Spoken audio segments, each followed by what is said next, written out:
थांनाय फेब्रुवारि मासनि 12 आरो 13 कार्बि आंलं लांहिन तिनिआलियावहाय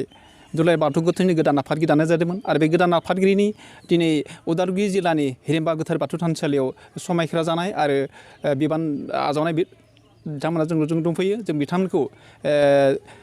आथिखालनि दुलाराय बाथौ गौथुमनि आफादगिरि बिथाङा जों दङ जों गासैबो बाथ्राखौ बिनिफ्राय दोनबाय गिबियावनो सारखौ बरायना लाग्रोनाय जाबाय साबगौ थांनाय कार्बि आंलं सेसनावहाय दुलाराय बाथौ गौथुमनि गोदानै आफादगिरि हिसाबै नोंथांखौ दिनै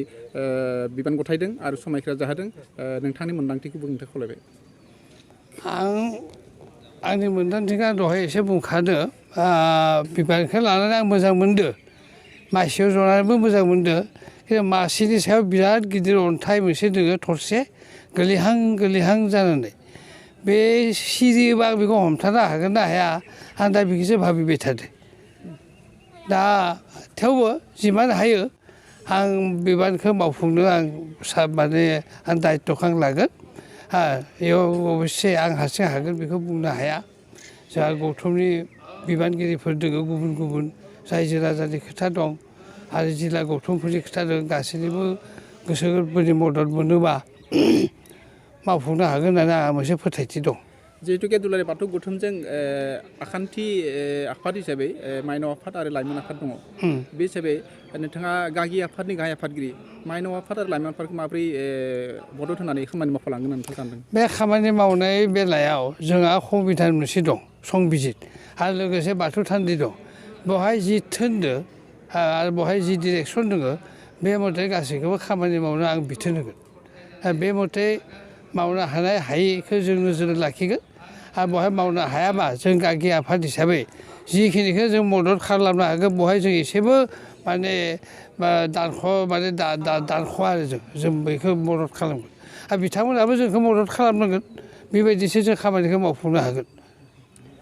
फैबाय थानाय बोथोरफोरावहाय नोंथाङा जिहेतुके गागि आफादनि गाहाय आफादगिरि नोंथांनि गिबिसिन खामानिया बबेयाव आगान होगोन नोंथाङा सानो आंनि गिबिसिन खामानिया जाबाय मा जे आंनि जिथु साननाय बे साननाय बायदिब्ला जिखुनु धर्मनि जिउआ जाबाय स्पिरिचुवेल लिटारेचार माने सिजौआरि थुनलाइ बे सिजौआरि थुनलाइ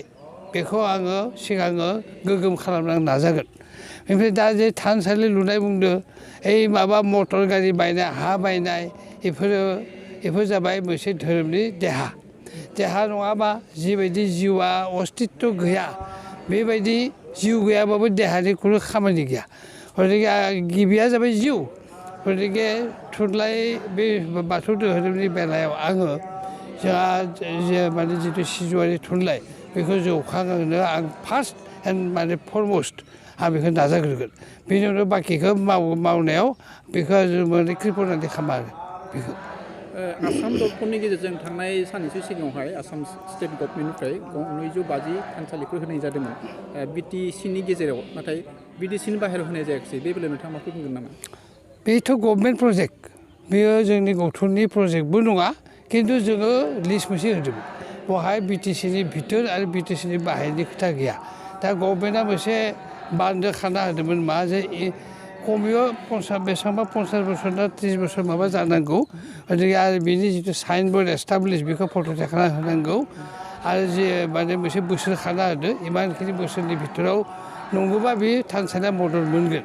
दा बेबायदि बेलायाव खायफा होनो हायाखै होनो हायैफोरा दाबो दिन्दां जाना दं जि केटा होदो बिथांमोनखौ मोनदो होननानै आं खोनादों आरो बे जिहेतु जोंनि प्रजेक्ट नङा आसाम गभर्नमेन्टनि प्रजेक्ट जों आसाम गभर्नमेन्टखौ जोङो आर'जसो गाबनो हागौ बे खामानिखौ मावनांगौ होनना खिन्थु जों गाव निजे मावफुंनो हाया दा जों जुदि सोरबा माने बाद थांनो नाङि दानख' जानो नाङि दानख' जादोंबा जों बेखौ नायबिजिरनानै फिन जों आसाम गभर्नमेन्टखौ खावलायफिनगोन गुवाहाटी गरसुकआव बाथौपुरियाव थानाय दुलाराय बाथौ गौथुमनि गोथार थानसालि बेनि आबुं महरा दिनैसिम जायाखै एबा बेनि हानि एल'टमेन्ट मोनाखै बे बेलायाव नोंथाङा मा बुंनो नागिरदों हानि बेलाया दाबो दंजोबो आसलथे हानि कारणे जोंहा कमिटि मोनसे दाना होदोंमोन बिथांमोना खिन्थु नांदो आं मिथिनायाव बिथांमोना नांदो दा हानि भेजाला टाउनाव अकल जोंनि बाथौ गौथुमनि नङा बै जे जालुकबारियाव भुपेन हाजरिकानि मुर्ति दा खालामदों दा माने सहिद समाधि बेबो जायाखैमोन दा जादों आं मिथिया दा बेबो जायाखैमोन खारन बे जाबाय माने वाटार रिसोर्स